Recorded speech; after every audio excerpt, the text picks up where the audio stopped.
नमस्कार। हरिभूमि टीवी पर आपका स्वागत है। भारतीय जनता पार्टी द्वारा दिल्ली मुख्यमंत्री पद के लिए महिला उम्मीदवार को चुनने के निर्णय के पीछे कई कारण हो सकते हैं। हालांकि ये निर्णय पार्टी की रणनीति, सामाजिक समीकरण और चुनावी उद्देश्य से संबंधित है। अगर हम ये समझे कि इस निर्णय को क्यों लिया गया, तो हमें कई पहलुओं पर ध्यान देना होगा।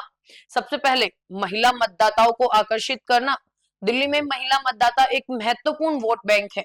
बीजेपी का ये कदम महिला वोटरों को आकर्षित करने के लिए हो सकता है। पार्टी ये दिखाना चाहती है कि वो महिलाओं के सशक्तिकरण और उनकी आवाज को सुनने के प्रति प्रतिबद्ध है। महिलाएं विशेष रूप से शहरी क्षेत्रों में एक महत्वपूर्ण वोट बैंक हैं और इस फैसले से बीजेपी उन्हें प्रभावित करने की कोशिश कर सकती है। आंतरिक दल रणनीति और समीकरण। प्रवेश वर्मा, जो जाट समुदाय से आते हैं, निश्चित रूप से एक प्रभावशाली नेता हो सकते थे, लेकिन बीजेपी को दिल्ली के जाट समुदाय की बजाय एक अधिक व्यापक और राष्ट्रीय स्तर पर स्वीकार्य चेहरा तलाशने की आवश्यकता थी। दिल्ली में जाटों का वोट बैंक उतना बड़ा नहीं है जितना अन्य समुदाय का हो सकता है। साथ ही बीजेपी को यह सुनिश्चित करने की आवश्यकता थी कि मुख्यमंत्री पद का उम्मीदवार सभी वर्गों और समुदाय के लिए आकर्षक हो, न कि केवल एक जाति या समुदाय के लिए। दलित और ओबीसी वोटों की पैठ। दिल्ली में दलित और ओबीसी समुदाय की संख्या भी काफी अधिक है। बीजेपी का उद्देश्य हो सकता है कि वो इन समुदाय के बीच अपनी स्थिति को मजबूत करने के लिए एक महिला उम्मीदवार को लेकर आए। महिला उम्मीदवार का चयन, खासकर अगर वो इन समुदाय से आती है, तो ये सशक्तिकरण के प्रतीक हैं रूप में देखा जा सकता है, जिससे पार्टी को इन वर्गों से वोट मिल सकते हैं। अगली बात करें तो दिल्ली के राजनीतिक परिदृश्य में बदलाव की आवश्यकता।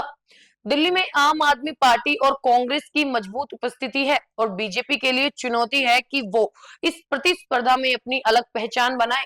एक महिला उम्मीदवार के रूप में बीजेपी ने ये संदेश देने की कोशिश की हो सकती है कि वो नई और सकारात्मक राजनीति की दिशा में कदम बढ़ा रही है, खासकर जब आपके पास भी महिला उम्मीदवार है। राजनीतिक सशक्तिकरण और छवि सुधार। राजनीतिक सशक्तिकरण के तहत बीजेपी के लिए ये एक अवसर हो सकता है कि वो अपनी छवि को सुधारने और एक नई दिशा में आगे बढ़ने का संदेश दे। इससे पार्टी ये भी दर्शा सकती है कि वो न केवल पुरुषों से राजनीति करती है, बल्कि महिलाओं को भी मौका देती है, जिससे पार्टी का एक सशक्त प्रगतिशील चेहरा उभर कर आता है। न्यायिका और प्रतीक के रूप में महिला उम्मीदवार। महिला मुख्यमंत्री का चुनाव कभी कभी पार्टी के लिए एक प्रतीकात्मक कदम भी हो सकता है, जिससे पार्टी को एक नई दिशा और नीतिगत बदलाव के प्रति अपनी प्रतिबद्धता और प्रदर्शित करने का अवसर मिलता है। ये एक चुनाव रणनीति हो सकती है जो महिलाओं के लिए समर्पण और उनके अधिकारों के लिए पार्टी की प्रतिबद्धता को दर्शाती है। सामाजिक बदलाव की दिशा में भी एक कदम हो सकता है। ये भी हो सकता है कि बीजेपी महिला सशक्तिकरण और सामाजिक बदलाव की दिशा में कदम बढ़ाना चाहती हो। दिल्ली जैसे शहर में महिलाओं के लिए बेहतर माहौल और नीतियों की आवश्यकता को देखते हुए महिला उम्मीदवार को सीएम पद के लिए चुनना एक सकारात्मक संदेश हो सकता है।